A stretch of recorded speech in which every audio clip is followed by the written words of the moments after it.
खबरें जो आपको सीधे जोड़ती हैं हमसे, जिनका आपकी जिंदगी पर होता है सीधा असर। खबरों की वही तस्वीर, बिना बदले बिना डरे, जज्बा सच का लिए, सच दिखाते हैं। सांसद पप्पू यादव लोकसभा सदन में आशा ममता रसोइया आंगनबाड़ी बुजुर्ग निःशक्त विधवा पेंशन एवं बच्चों के स्कॉलरशिप को लेकर जमकर बरसे। सांसद पप्पू यादव ने कहा कि सरकार कब तक गरीबों की अनदेखी करेगी, जब तक इन मुद्दे पर फैसला नहीं होगी हमारी आवाज उठती रहेगी। दिल्ली बिहार के गरीबों के मसीहा कहे जाने वाले पूर्णिया के चर्चित सांसद राजेश रंजन उर्फ पप्पू यादव लोकसभा सदन में दर्द भरी आवाज उठाई। सांसद पप्पू यादव ने कहा कि सांसदों का तनख्वाह तो बढ़ जाती है, लेकिन आशा ममता रसोइया आंगनबाड़ी वर्कर जो दिन रात समाज की सेवा कर रहे हैं, उनकी सैलरी बढ़ाने पर सरकार का कोई ध्यान नहीं है। 400 रुपए में गरीब बुजुर्ग निःशक्त विधवा गुजारा नहीं कर पा रही है। पेंशन 2000 रुपए होनी चाहिए। सांसद पप्पू यादव ने छात्रों के हित में जोरदार आवाज उठाई। श्री यादव ने कहा कि छात्रवृत्ति घट गई, कल्याण छात्रावास के बच्चों की छात्रवृत्ति रोक दी गई है। सांसद पप्पू यादव ने कहा कि गरीब पिछड़े दलित छात्रों के भविष्य की कोई चिंता नहीं है। सांसद पप्पू यादव ने आशा ममता रसोइया एवं आंगनबाड़ी वर्कर को वेतन बढ़ाने का सरकार से अनुरोध किया। सुप्रीम कोर्ट एसटी एवं गरीब वर्ग के छात्रों को छात्रवृत्ति बढ़ाने की बड़ी मांग सदन के पटल पर रखा। सांसद पप्पू यादव ने कहा कि सरकार कब तक गरीबों की अनदेखी करेगी, जब तक इन मुद्दों पर फैसला नहीं होगा तब तक हमारी आवाज उठती रहेगी।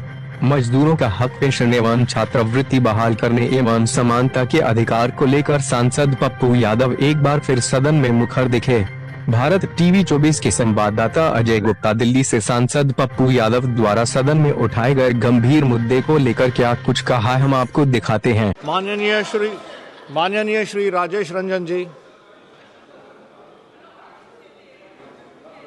सभापति महोदय, मैं सिर्फ एमपी लोगों का तनख्वाह बढ़ गया, ममता, आशा, रसोइया, आंगनबाड़ी, लगातार इस देश में एक बड़ा मुद्दा है कि जो लोग 24 घंटे में 12 घंटा अपना योगदान सरकार बनाने में, समाज बनाने में निभाता है, ये जो वर्ग है ममता का, आशा का, रसोइया का, आंगनबाड़ी का, इनका वेतन मान कब बढ़े? सरकार बार बार कहती है क्या ये अन्य कर्मचारी की तरह ये लोग भी काम करते हैं? इस पर कोई सरकार का तवज्जो नहीं है, ध्यान नहीं है। दूसरा मुद्दा इसी से है कि मानवर ये जितने इस इलाके में पेंशन है, ये चाहे वो वृद्ध पेंशन हो, चाहे निःशक्त पेंशन हो, विधवा पेंशन हो, जब मैं गांव जाता हूं तो समाज में जो कमजोर तबके के लोग हैं, ईबीसी हैं, एसटी एससी हैं, जिसके पास ना तो कोई जमीन है ना कोई उपाय है मजदूरी के अलावे, 400 रुपया पेंशन कब तक चलेगा? सरकार पेंशन को 2000 कम से कम करने का जो प्रावधान लगातार उठता है, 6 पेंशन है, और क्या पेंशन बढ़ाने पर कोई भूमिका सरकार की है?